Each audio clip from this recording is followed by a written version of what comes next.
사람들이 흔히 하는 말 가운데 뭉치면 살고 흩어지면 죽는다는 말이 있습니다. 언제부터 있어온 말인지 또 누가 처음 시작한 말인지 정확하지가 않다라는 것입니다. 많은 한국 분들은 이게 이승만 대통령이 해방이 끝나고 그때 이제 좀 연설하시면서 한 말로 기억하시는 분들도 있고, 또 중국 사람들은 그거 수천 년 전에 중국의 철학자였던 장자가 사람의 목숨은 기가 모인 것이기 때문에 모이면 살고 흩어지면 죽는 것이다 라고 한 그 말이 시작이라고 말하는 사람들도 있고, 또 미국 사람들은 예전에 그 벤자민 프랭클린이라는 미국 그 정치인이 어떤 신문에다가 함께하지 않으면 죽는다라고 한 그 글에서 시작했다라는 사람들도 있습니다. 또 다른 사람들은 그 수천 년 전에 이미 이솝 우화에서 뭉치면 서고 흩어지면 넘어진다라는 말에서 시작되었다라는 사람도 있습니다. 누가 시작한 말인지 어디서부터 시작된 말인지 불분명하지만 그 의미는 분명하고, 또 수천 년 전부터 세계 곳곳에서 이러한 이치를 다 깨닫고 있었다라는 것입니다. 살기 위해서 뭉쳐야 된다라는 뜻입니다. 사실 사람은 혼자서는 살아갈 수가 없습니다. 병들어 아플 때는 더더욱 혼자서 견디고 살아남는 것이 참 어렵다라는 것입니다. 오늘날에는 이 말이 틀렸다라는 사람들이 많습니다. 오히려 뭉치면 죽는다라고 생각하는 사람들도 많다라는 것입니다. 세계 역사 가운데 수많은 전염병의 시대가 있었지만 이 코로나처럼 사람의 모든 가치관을 싹 바꾸어 버리는 시대를 찾아보기가 어렵다라고 합니다. 코로나 이후에 사람들은 철저하게 살아남으려면, 살려면 흩어져야 된다는 생각을 가지게 되었다라는 것입니다. 어떤 이유로도 모이는 것을 불편하게 여기는 시대가 왔다라는 것입니다. 더군다나 최근에 한국의 그 이태원 사건 이후로 많은 사람들이 충격을 받고 이 생각들이 더 확실해졌다라는 것입니다. 그래서 많은 교회들이, 또 많은 성도들이 이제 교회 예배도 좀 모이지 말고 그냥 개별적으로 혼자서 집에서 드리고, 친교나 교제도 좀 자제하고 좀 그렇게 좀 모이지 말자, 흩어지자라는 추세가 있다라고 합니다. 그게 교회도 살고 사람도 성도도 사는 길이라고 생각한다라고 합니다. 여러분, 오늘날 정말 뭉치는 것이 문제고 살기 위해서 흩어져야 합니까? 우리가 이태원 사건의 충격 속에서도 한국의 한 가지 가슴 따뜻하고 반가운 소식이 전해졌는데, 바로 경상북도 봉화의 아연 광산에서 매몰되었던 2명의 광부가 9일 만에 기적적으로 구조가 된 사건이 있었다라는 것입니다. 일반적으로 이렇게 구조하시는 분들 이야기를 들어보니까 이제 어디 매몰돼서 건물이 무너지고 광산이 무너져서 사람이 살아서 구조되는 그 골든 타임이 대체적으로 72시간 3일이라는 것입니다. 이 3일이 지나가면, 72시간이 지나가면 살아서 구조되는 것이 거의 불가능하다고 합니다. 그런데도 무려 9일 10일 만에 이 광부들이 구조된 것은 여러분 커피 믹스 때문이 아닙니다. 어떤 분들은 커피 믹스 때문에 살아난 거 아닌가, 우리가 커피 믹스만 먹으면 사는 거 아닌가라고 하시는 분들도 있는데, 커피 믹스 때문이 아니라 밖에서 수많은 구조팀들이, 사람들이 24시간 쉬지 않고 구조 작업을 벌이고, 또 안에서 매몰된 2 광부가 서로 격려하는 거예요. 우리 포기하지 말자, 희망 버리지 말자, 힘을 내자, 우리 조금만 더 힘을 내자, 견디자, 희망을 잃지 말자라고 격려했기 때문에, 의지했기 때문에 그렇게 구조될 수 있었다라는 것입니다. 살기 위해서, 살리기 위해서 사람들이 뭉쳤기 때문에 살아났다라고 합니다. 코로나와 같은 전염병도 비록 개별적인 격리가 중요하고 강조되긴 하지만 여러분 결코 혼자서는 이겨낼 수 없다라는 것입니다. 격리가 모든 관계를 단절하라는 말이 아니라 조심하라는 의미입니다. 저도 이번에 격리를 하면서 가족들이 도와주지 않으면, 또 성도들이 기도해 주시고 격려해 주시지 않았으면 정말 혼자서 내가 이거 빨리 회복하고 감당하기가 참 어려웠겠다라는 것을 많이 느끼게 되었습니다. 그럼 여러분, 오늘 우리는 살기 위해서 모이고 서로 돕는 것이 맞습니까? 아니면 모이지 않는 것이 맞습니까? 모이거나 모이지 않거나 그 목적은 사는 것입니다. 생명입니다. 생명을 위해서, 사망과 멸망을 피하기 위해서 모이거나 모이지 않거나를 선택해야만 되는 선택의 기로에 설 때가 얼마나 많이 있는지 모릅니다. 모이거나 모이지 않는 것 때문에 생명이 걸려 있다라고 생각을 하는 사람들이 많습니다. 정말 사는 길이, 잘 되는 길이 모이거나 모이지 않는 데 달려 있습니까? 조금 전에도 말씀드렸지만 모이는 것 때문에 어려움이 찾아오기도 하고 뭉치고 모이는 것 때문에 구조되고 구원되기도 합니다. 여러분, 그렇다면 사는 길이, 구조되고 구원되는 길이 모이고 안 모이고에 있지 않다라는 것입니다. 이 세상에서 진리라고 여겨지는 수많은 말들이 현실적으로 왔다 갔다 하고 어긋날 때가 많다라는 것을 우리가 깨달을 때가 많이 있습니다. 여러분, 오늘 성경은 분명하게 말하고 있습니다. 생명과 복과 사망과 화를 주관하시고 주시는 분이 바로 하나님이시라는 것입니다. 이 생명이, 사는 길이, 구원받는 길이, 잘 되는 길이 하나님께 있다는 것입니다. 하나님께서 마치 선택지처럼 우리 앞에 생명과 복과 사망과 화를 두셨다라고 오늘 성경에 말씀하고 있습니다. 여러분, 살고 죽는 것, 잘 되고 안 되는 것, 복과 저주, 인간을 비롯한 이 땅의 모든 천지 만물의 가장 큰 숙제입니다. 사람뿐만 아니라 동물도 식물도 천지 만물이 다 생명을 원하고 복을 원하고 잘 되기를 원하고 번성하기를 원합니다.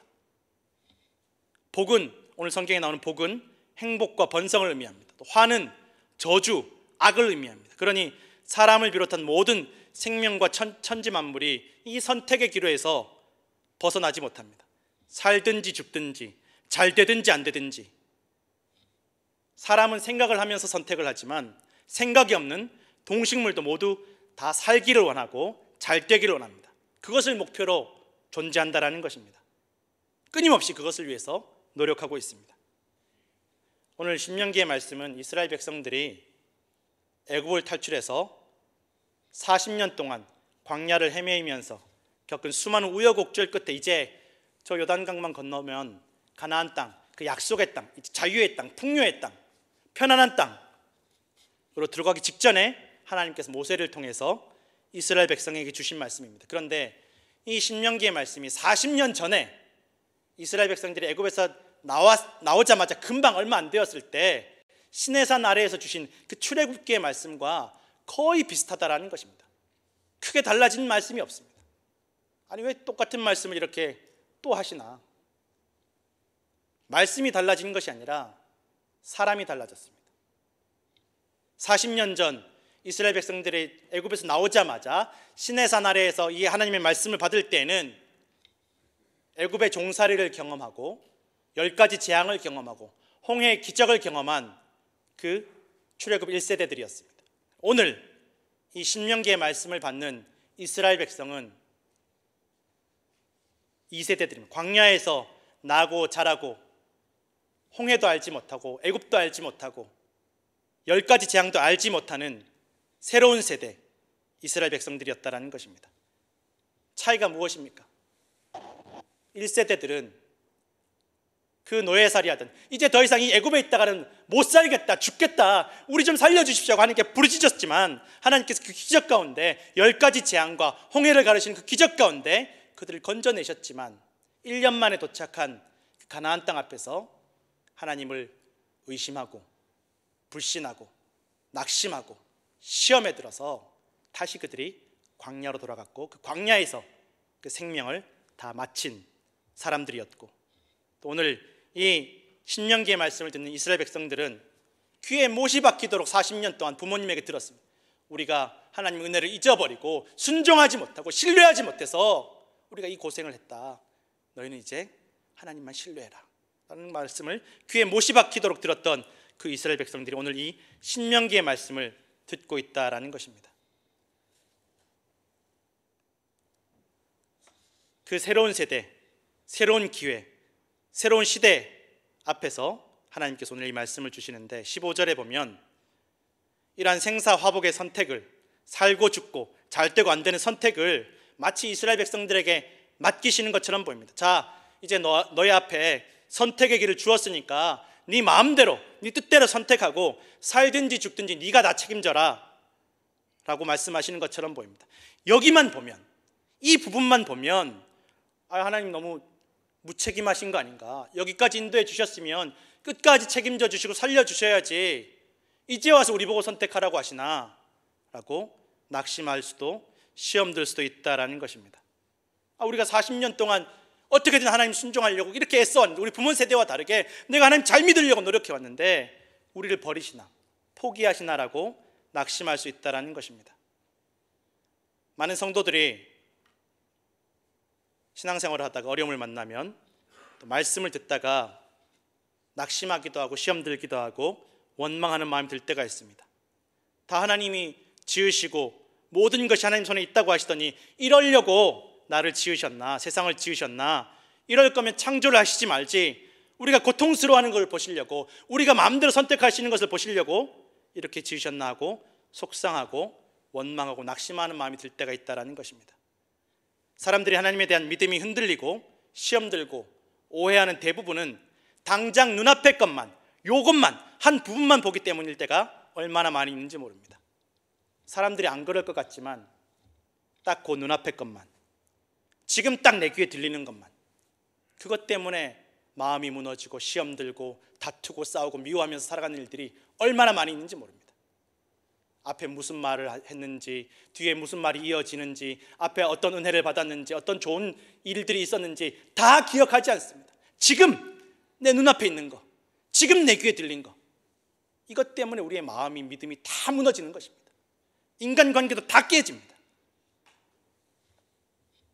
오늘 본문 말씀도 앞뒤 말씀 보지 않고 지금까지 이스라엘 백성들을 인도하신 그 하나님 은혜를 기억하지 못하면, 하나님을 신뢰하지 못하면 이 부분만 보면 충분히 그렇게 생각할 수 있다는 것입니다.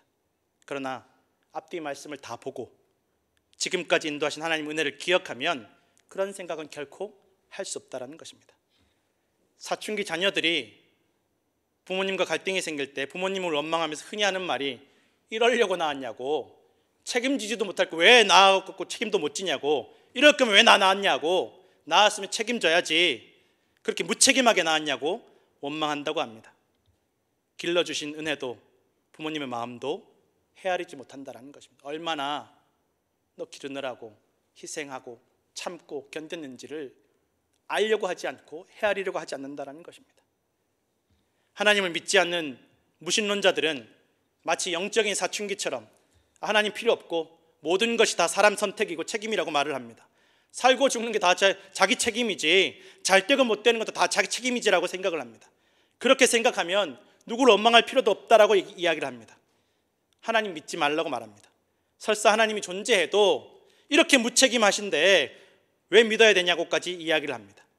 세상은 내가 사는 거라고 이야기합니다.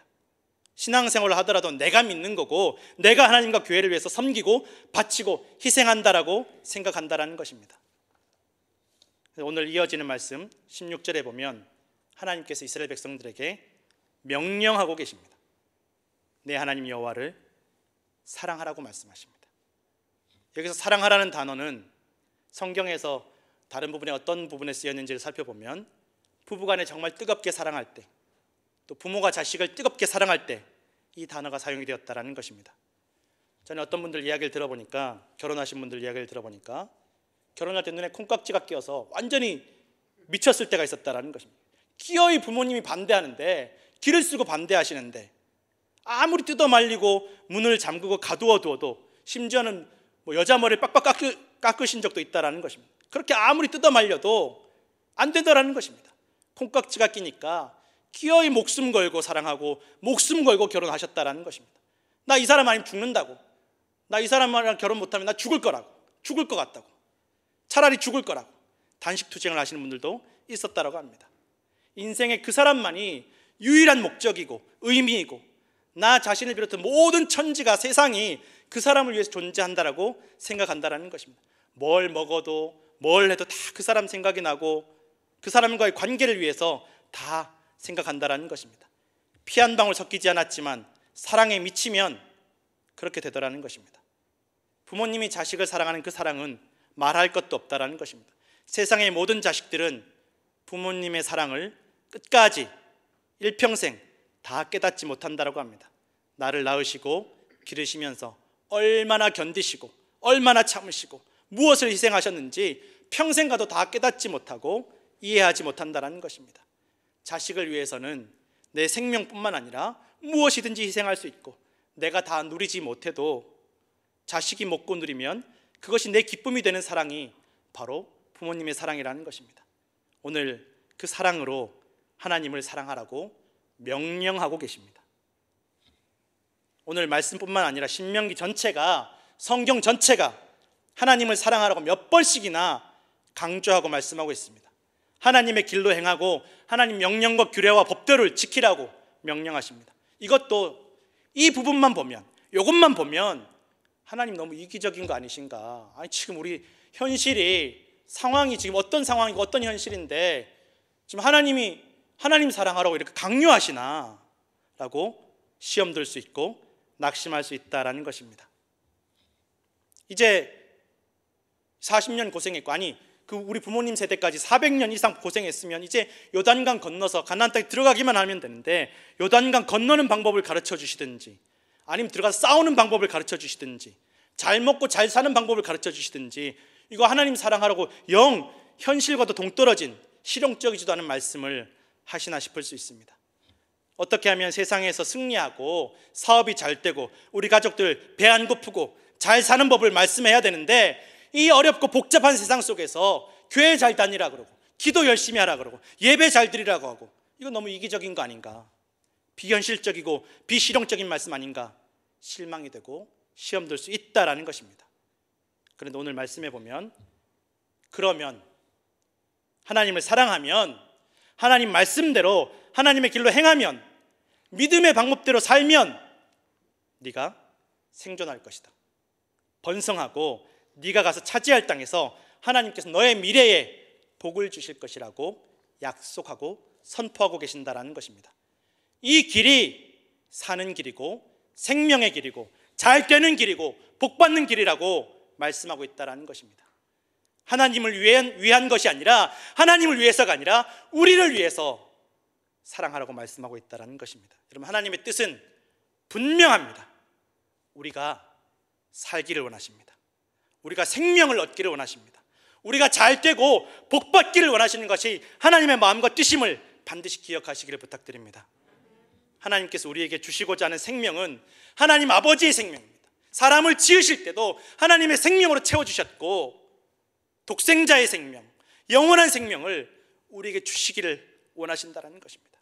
나를 위해서 아끼지 않으시는 생명, 이것이 바로 하나님 아버지의 사랑이고 마음인 것을 여러분 기억하시기를 부탁드립니다.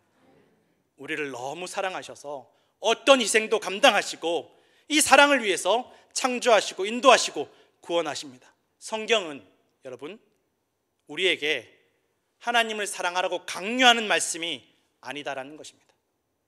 하나님께서 우리를 얼마나 사랑하시는지를 끊임없이 고백하는 말씀이라는 거예요. 내가 너를 이렇게 사랑한다. 네가 나를 잊어버리고 외면하고 나를 배신할지라도 내가 너를 이렇게 사랑한다라고 고백하고 계신다는 것입니다. 나는 네가 살기를 원하고 잘 되기를 원하고 구원받기를 원한다고 말씀하고 계신다는 것입니다. 내가 죽도록 너를 사랑한다고, 나를 사랑한다라고 지금도 말씀하고 계심을 믿으시기를 부탁드립니다. 마음을 돌이켜 하나님을 배신하고 하나님의 말씀과 명령을 듣지 않고 유혹을 받아 다른 신들에게 절하고 그를 섬기면 내가 너희에게 선언하노니 너희가 반드시 망할 것이라고 말씀하고 있습니다. 너희가 건너가서 내가 너희에게 약속한 그 땅, 가나안 땅을 차지할지라도, 얻을지라도 그곳에서 너희 미래는 없다라고 말씀하고 있습니다. 이것은 이스라엘 백성들에게 너 가서 망해라 라고 저주하시는 말씀이 아니다라는 것입니다. 네가 선택했고 네게 책임이니까 알아서 하라고 이스라엘 백성들을 버리고 포기하시는 말씀이 아니다라는 것입니다. 제발 그 길로 가지 말라는 말씀입니다. 그 길은 죽는 길이고 망하는 길이라고 말씀하고 있다는 것입니다. 망하는 길로 가지 말고 사는 길, 복 받는 길로 가라고 명령하고 계신다는 것입니다. 이렇게까지 강력하게 명령하시고 말씀하시는데도 결국은 이스라엘 백성들이 가나안 땅에 들어가서 말씀도 있고 하나님도 있고 결국은 그 유혹에 넘어가고, 이 광야에서는 악한 무리들이 이스라엘 백성들을 괴롭혔다면 가나안 땅에 들어가서는 이스라엘 백성들이 악이 됩니다. 그들이 악이 됩니다.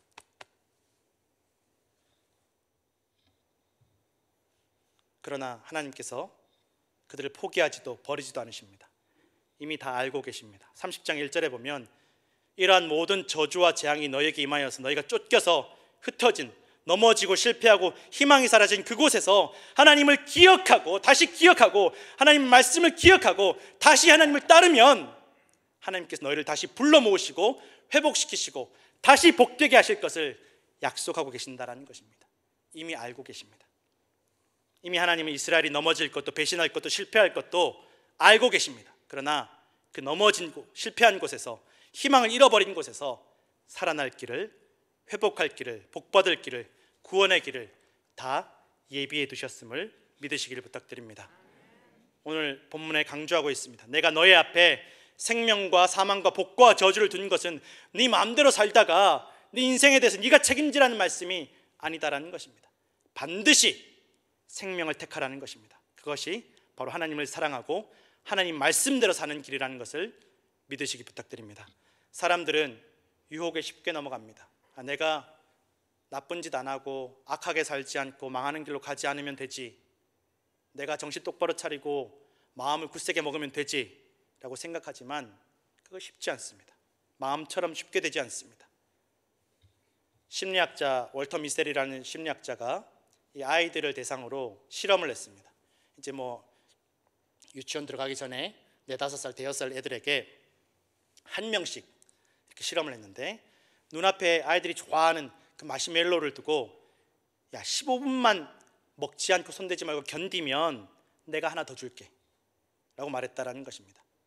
두 부리로 나뉘어졌습니다. 아이들이 그렇게 말했지만, 그렇게 약속을 드렸지만 그 참지 못하고 결국은 마시멜로를 먹은 아이들이 있고, 끝까지 15분 동안 잘 참았던 애들인데, 이 15분 동안 참았던 애들이 어떻게 참았냐, 이거 보면서 참은 게 아니라는 거예요. 보면서는 못 참는다라는 거예요. 이거 참으려고, 15분 참으려고 노래도 부르고 또 머리를 돌리기도 하고 막 머리카락으로 눈을 가리기도 하고 아예 등을 돌려서 이 마시멜로를 쳐다보지 않는다라는 것입니다. 그렇게 억지로 15분을 참더라는 것입니다. 이 학자가 이 아이들을 수십 년 동안 추적을 해봤습니다. 이 아이들이 어떻게 살았나. 눈앞에 놓인 마시멜로 한 개를 날름 집어먹은 아이들보다 참았던 아이들, 어떻게든 참았고 견디고 순종했던 아이들은 학업과 건강과 사회적 관계에서 더 나은 삶을 살고 있다는 것입니다. 하나님을 사랑하는 길, 하나님 말씀에 집중해서 하나님을 의지하는 길이 바로 사망과 저주와 죄악으로 인도하는 유혹에서 벗어나는 길임을 믿으시길 바랍니다. 우리의 마음과 생명을 지키는 길, 하나님 주신 생명을 얻고 복을 얻고 구원받는 길입니다. 모이고 안 모이고가 중요하지 않고 참고 안 참고의 선택이 중요한 것이 아닙니다. 생명은 복은 하나님께 있음을 반드시 기억하시길 바랍니다. 오늘도 우리를 위해서 생명을 버리신 하나님 아버지를 믿는 그 믿음의 길을 선택하시는 성도들 되시기를 간절히 축원합니다. 기도하겠습니다.